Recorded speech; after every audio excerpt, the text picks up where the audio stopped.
29 दिसंबर 1972। शाम के 8:30 बजे के करीब उस समय का सबसे एडवांस और एक्सपेंसिव फ्लाइट 401 बोर्डिंग के लिए रेडी था। यह फ्लाइट क्वींस एयरपोर्ट न्यूयॉर्क से मायामी इंटरनेशनल एयरपोर्ट के लिए रवाना होने वाली थी। फ्लाइट में करीब 176 पैसेंजर्स थे, इंक्लूडिंग 13 केबिन क्रू। फ्लाइट 401 उस वक्त के सबसे एडवांस कॉमर्शियल फ्लाइट थी, जिसका मॉडल था लॉकहीड L1011 ट्राइस्टर, जो कि अपना स्टेबिलिटी, स्मूथनेस और एडवांस फीचर के लिए प्रसिद्ध था। इसके साथ साथ L1011 का एक और बहुत ही अनोखा फीचर है उसका साइज। नॉर्मल कोई भी एयरक्राफ्ट से करीब दुगना होती है ये L1011 फ्लाइट। रात के 9 बजे फ्लाइट का कैप्टन बॉब लॉक कॉकपिट में एंटर किया और कस्टमरी पायलट सीट, जो कि लेफ्ट साइड में होता है, जाके बैठ गए। कैप्टन बॉब 55 इयर्स ओल्ड एक मशहूर पायलट थे। करीब 30,000 घंटे का फ्लाइट एक्सपीरियंस एंड अपनी काम नेचर की वजह से वो एक परफेक्शनिस्ट के नाम से भी जाना जाता था। कैप्टन बॉब कॉकपिट में एंटर करने के 5 मिनट बाद फ्लाइट का को पायलट या फर्स्ट ऑफिसर बर्ट स्टॉकहिल अपना कस्टमरी को पायलट सीट, जो कि राइट फ्रंट सीट होता है, उस पे जाके बैठ गए। यूजुअली नॉर्मल फ्लाइट के कॉकपिट में 2 पर्सन का एकोमोडेशन होता है, पर फ्लाइट 401 कोई नॉर्मल चार्टर्ड फ्लाइट नहीं था।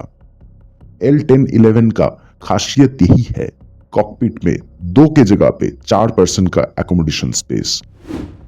सो को पायलट बर्ट के साथ फ्लाइट का head engineer 51 years old Don Repo को पायलट के पीछे वाले सीट पे आके बैठे। सब कोई फ्लाइट में बोर्ड कर चुके थे, लेकिन एंड मोमेंट पे फ्लाइट में एक और एडिशन किया गया। एंजेलो डोनाडियो, जो कि फ्लाइट का हिस्सा भी नहीं थे, ईस्टर्न एयरलाइंस का कोई और फ्लाइट का क्रू मेंबर थे, उन्हें लास्ट मोमेंट पे इस फ्लाइट के कॉकपिट में फाइनल सीट यानी कि कैप्टन बॉब लॉफ्ट के पीछे वाली सीट में इंक्लूड किया गया। असल में वो मायामी जा रहे थे अपने फैमिली को मीट करने और न्यू ईयर सेलिब्रेट करने, पर उन्हें थोड़ी ही पता था कि ये फ्लाइट आज मायामी पहुंचने ही नहीं वाली है। सब कुछ चेक करने के बाद रात 9:20 पे for the last time flight 401 take off किया। अगले 2 घंटे में फ्लाइट बहुत ही स्मूथ जर्नी कर चुका था। इतना स्मूथ था कि उसी फ्लाइट में बोर्ड किया हुआ एक पैसेंजर जेडी फ्लाइट के अंदर ही एक लेटर लिखे ईस्टर्न एयरलाइंस को कि फ्लाइट जर्नी कितना प्लेजेंट था। 11:32 टेक ऑफ के 2 घंटा 12 मिनट के बाद पायलट बॉब को मायामी इंटरनेशनल एयरपोर्ट का रनवे दिखने लगा और वो लैंडिंग का प्रिपरेशन करने लगे। फ्लाइट लैंड करने ही वाला था, पर को पायलट बर्ट स्टॉकहिल को एक प्रॉब्लम दिखाई दी। असल में L1011 का हर एक फ्लाइट की तरह फ्लाइट 401 के भी 3 लैंडिंग गियर थे और हर लैंडिंग गियर से एसोसिएटेड लाइट था कॉकपिट के डैशबोर्ड पे। जब लैंडिंग गियर ओपन हो जाता था, तब डैशबोर्ड पे रिस्पेक्टिव गियर का ग्रीन लाइन ऑन हो जाता था। को पायलट बर्ट ने नोटिस किया फ्लाइट का नोज टिप का जो लैंडिंग गियर था, उसका ग्रीन लाइट ऑफ है। ऐसा होना नहीं चाहिए था, क्योंकि फ्लाइट टेक ऑफ करने से पहले हर चीज को चेक किया गया था। कैप्टन बॉब तुरंत मायामी इंटरनेशनल एयरपोर्ट के साथ बात किया और उधर से कमांड आया फ्लाइट को फ्लोरिडा एवरग्लेड के ऊपर ले जाके ऑटो पायलट में डाल देने के लिए कि उन्हें प्रॉब्लम फिक्स करने का टाइम मिले। देखिए, ये इतना बड़ा कोई इशू नहीं था और डॉन रिपो जैसे बहुत ही एक्सपीरियंस इंजीनियर के होते हुए उस गियर को मैनुअली भी खोला जा सकता था। तो फ्लाइट को पर्टिकुलर ऑल्टीट्यूड पे ले जाने के बाद ऑटो पायलट में डाल दिया गया और सभी जुट गए प्रॉब्लम को सॉल्व करने में। पायलट बॉब उस बटन को निकाल के देखे, लेकिन कोई इशू दिख नहीं रहा था और फ्रस्ट्रेशन में जब वो बटन फिर से लगाने गए तो बटन अंदर ही धंस गया। अब गियर खोलने का एक ही तरीका था, कोई हिल होल से अंदर जाके मैनुअली उसे खोले। यही बात बोलने के लिए पायलट बॉब जब पीछे मुड़े तो उनका घुटना लग के ऑटो पायलट मोड ऑफ हो गया।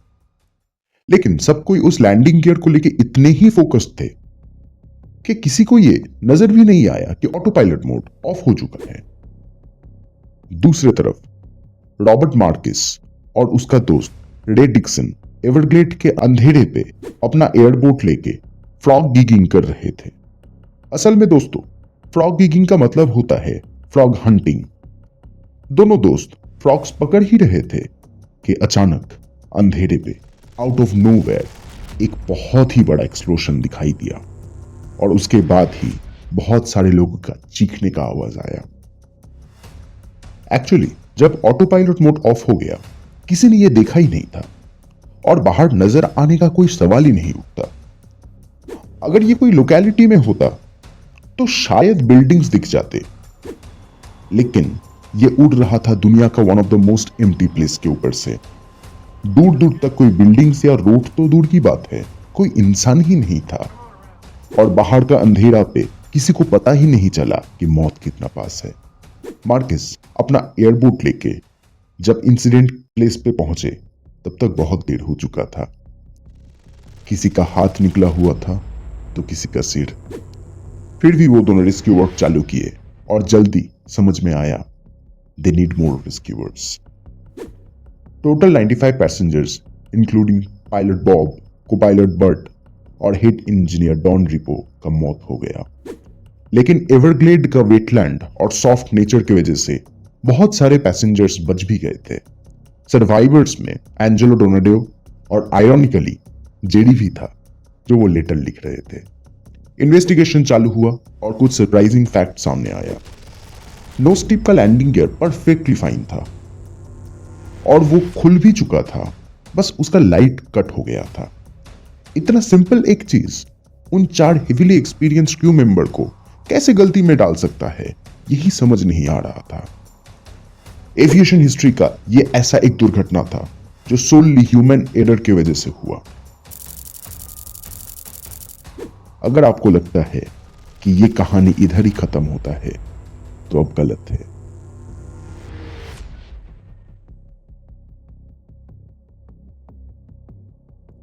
इस घटना के करीब 4 महीने बाद जब माहौल थोड़ा शांत हो गया तो ईस्टर्न एयरलाइंस अपना एविएशन प्रोटोकॉल्स को बदल चुका था और साथ में फ्लाइट 401 का जो मशीन्स, पार्ट्स एंड चेयर्स एकदम सही था, उन्हें यूज किया जाने लगा ईस्टर्न एयरलाइंस का बाकी एयरबसों में।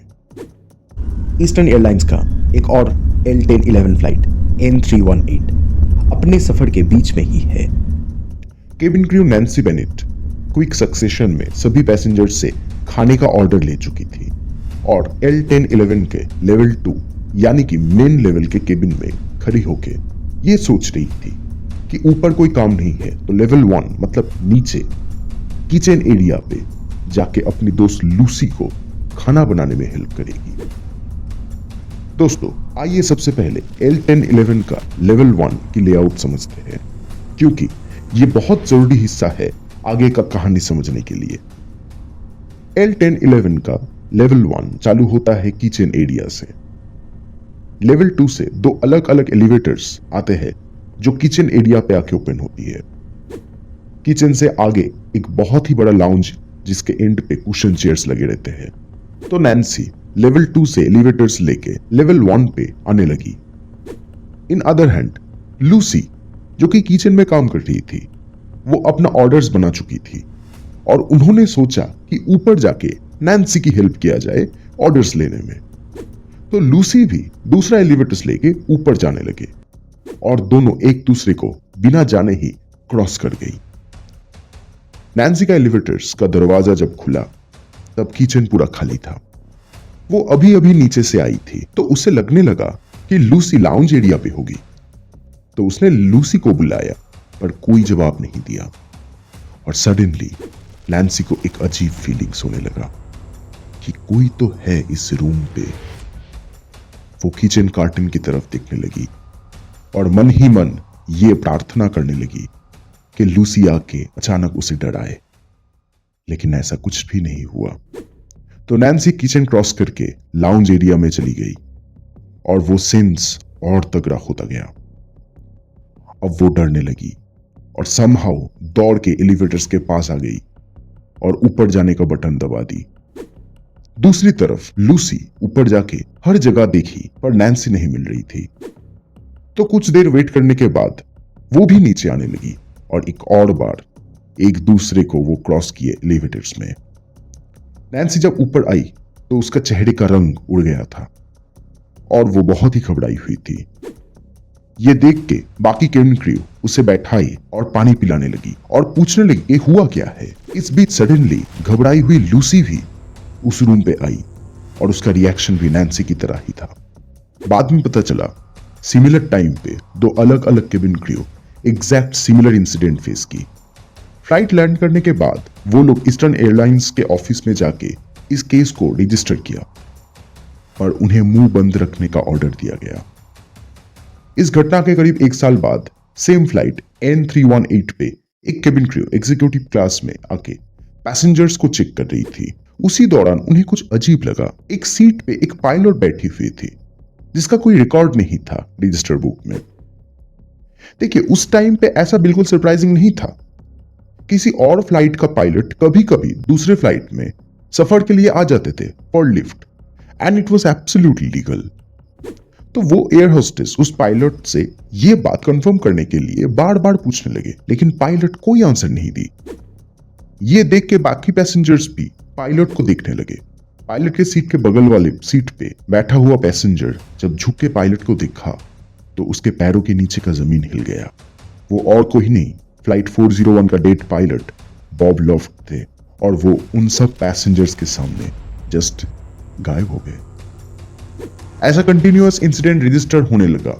कोई कैप्टन बॉब को देखते तो कोई हेड इंजीनियर डॉन रेपो को देखते और धीरे धीरे एक पैटर्न समझ में आने लगा। फ्लाइट 401 का कोई भी पार्ट्स जिस जिस प्लेन में लगाया गया है उसी प्लेन में ये सब घटनाएं रजिस्टर होने लगा। हालांकि ईस्टर्न एयरलाइंस अथॉरिटी सभी चीजों को कॉन्स्पिरेसी का नाम दे दिया लेकिन 1978 तक फ्लाइट 401 का सभी पार्ट्स को क्यों डिसेबल कर दिया गया ये भी एक रहस्य है। 25 अक्टूबर 1999 में एक लियरजेट 35 का इंसिडेंट भी इसी फ्लाइट 401 से जुड़ा हुआ बताया जाता है लेकिन उसका बात करेंगे किसी और दिन। आज के लिए अलविदा दोस्तों, मिलते हैं अगले एपिसोड में।